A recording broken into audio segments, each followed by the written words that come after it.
feelings of anybody who's been watching CoinMarketCap today. I myself have been trying my best to spend as much time in this hammock instead. So I think today is universally acknowledged to have been a very eventful day in the Bitcoin, altcoin, crypto universe, and it certainly seemed as if CoinMarketCap was getting us ready for Christmas. It was red, and then it was green, and then it was red, and then it was green. And it made me reflect on a couple of things. One is the nature of volatility. What is it actually? And to me, it seems like it's signs of life. It seems to me like it's an actual market working out its emotional orientation minute by minute. And this is very refreshing compared to other markets that we've seen in the last 10 years, which really don't display the emotional registers of its participants. It has more or less reflected the emotional desires of a very, very small group of people who are generally referred to as the Fed, the printing press, the institutional banks, investment banks, and the boards of various corporates that take the money and buy their shares back. So I think volatility for me, even more so than a wonderful trading opportunity, is a really exciting sign of life. So the volatility today for me represented something more than people taking profits or people making profits. For me today, it was a further example of the kind of function of collective imagination that I discussed in my first video. And I wanted to come back to this subject because one of the most remarkable things about crypto, Bitcoin, the kind of software protocols that inform it, is that for the first time that I can identify, there is emerging an entire belief system sufficiently strong enough to call different actual physical realities into existence that points to its own imaginary nature. As I said in my first video, one of the things that Dr. Harari points out is that pretty much universally, figments of our imagination that we all collectively believe strongly enough to turn into some kind of physical reality generally only work if the participants do not acknowledge or point to the fact that they are interacting with and behaving around figments of imagination. And I think one of the ways in which this works itself out is that the things that the collective believe to be true sufficiently so as to make real, those things are referred to as rational, they're referred to as scientific, they're referred to as fact. And the things that a collective does not believe sufficiently enough amongst themselves so as to make reality, those things are described as irrational, they're described as unscientific, they're described as made up. And I think if I have one overall point, it is to really kind of reverse that equation and recognize that all of the things beyond our immediate physical needs that we consider to be real are in fact figments of our imagination, and that we need to revalidate the imagination because it would appear to be the most powerful thing that we have. So in this context, the reason why I brought up and I'm showing this particular picture is that it makes me think about what my sense of the crypto space is when you consider it from the point of view of a system that calls attention to the fact that it is, at its base, an imaginary system. Many, if not most people who find themselves drawn into Bitcoin, or who will be drawn into Bitcoin in the future, are going to be exposed or have been exposed to a lot of the conversation around what the nature of money is, and at some point along the way, it will be pointed out to them that money and value is the function of usage and collective adoption.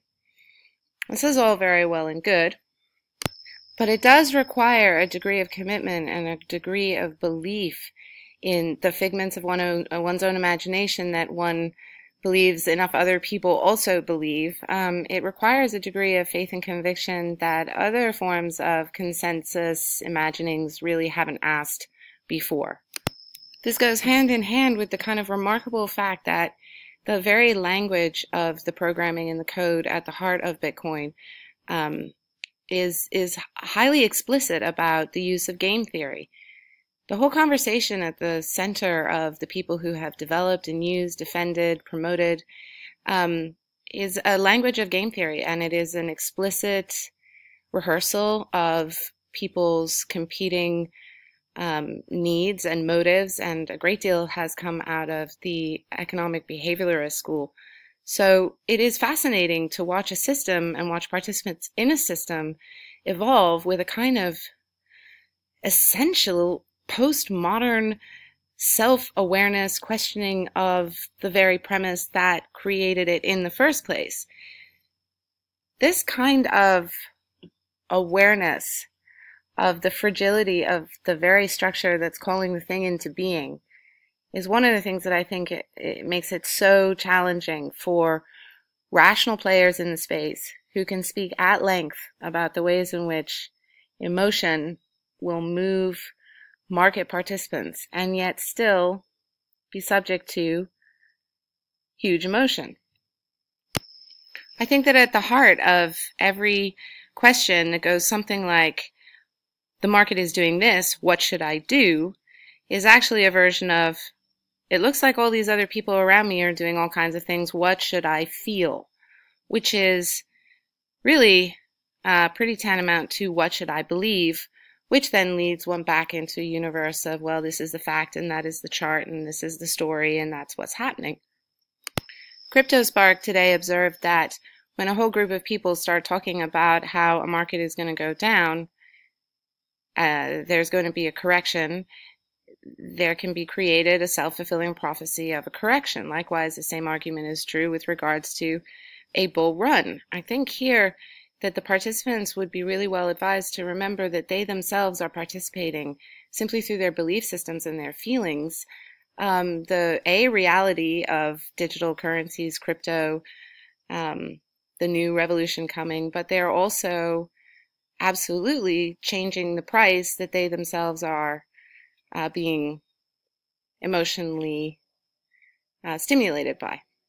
So turning that to look at my own self, which is really what this is all about. This is not really about making large generalizations about other people. It's simply saying that I've been seeing some of my own experiences reflected through my computer screen in other people's worlds. And what I found most useful today was to go outside and do things that helped me focus more on the physical world around me while mentally rehearsing for myself all of the reasons why I came to be a buyer of Bitcoin and an investor in altcoins in the first place.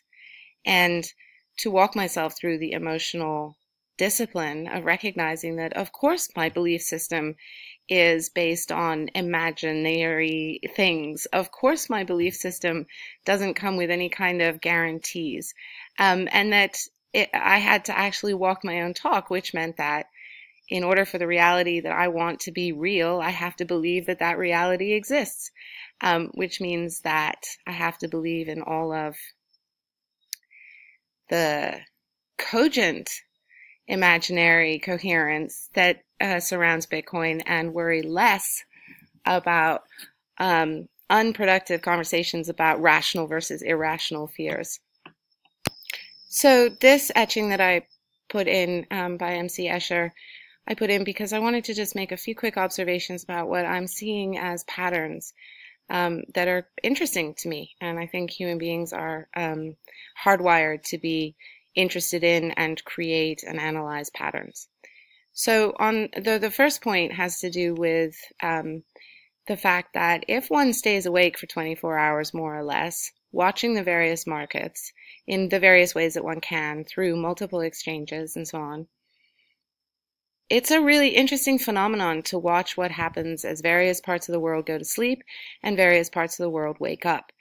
And I would say that anybody who's in crypto and anyone who's coming into crypto should really bear in mind that what we see in the market and what we see there by way of price discovery and price movements and stuff, which are just a very sophisticated expression of an aggregate of the human emotions, we really are seeing both in the markets and in the structure of Bitcoin and the cryptos themselves, the very first supra-nationalist, globalist entity.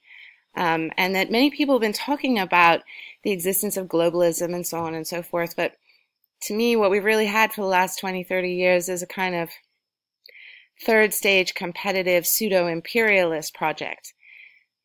Bitcoin and the market, the 24-hour market, which is served by dozens and dozens of exchanges, really to me does represent something that is the antidote possibly to the emerging nationalism all over the globe, and is a space in which not one particular culture or history or set of motivations or ways of feeling things is dominant. So while certain parts of the world are awake and certain parts of the world are asleep, you can get a different kind of feel. And when you have transitionary periods, when a lot of people are drinking their coffee in their morning or putting their kids to bed, you can also kind of sense that this has an impact on what's happening in the market. So this is just an observation that I wanted to make. Perhaps it's because I'm sitting here in the middle of the Atlantic Ocean and we're continually having to calculate time zones that are not ours, that people who are broadcasting about the market just try to remember that it really is a global thing. It really isn't just China, Korea, and the United States. And that as this goes on, we are all going to have to learn to think more about what all the various individual clusters of imagination are bringing to this space and what kind of new aggregate that makes. And the last point is to repeat something that Box Mining made reference to just recently, and is something that has been part of my awareness for a couple of months at least, is that towards the end of the week there is a generalized change, generalized drop in the price of crypto. And again, in light of trying to think about this market in terms of the groups of individual human beings all over the world who are participating in it, I think we all can start to extract some patterns that make sense if we think about what the natural rhythm of just general human beings' lives are. We are all organized around weeks.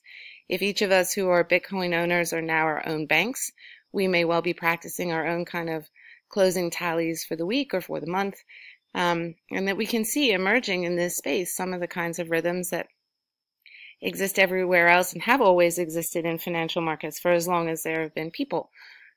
So I think these are the kinds of things that are perhaps more calming and perhaps more reassuring to look at when experiencing days when there's a great deal of life, which means there's a great deal of emotion, which means there's a great deal of volatility. Alrighty, so I have finished up recording and I have gone back inside and I have taken another look at the coin market cap, and there it is. It's all green. So, as the man says, baby, don't worry. Everything's going to be all right. See you on the other side.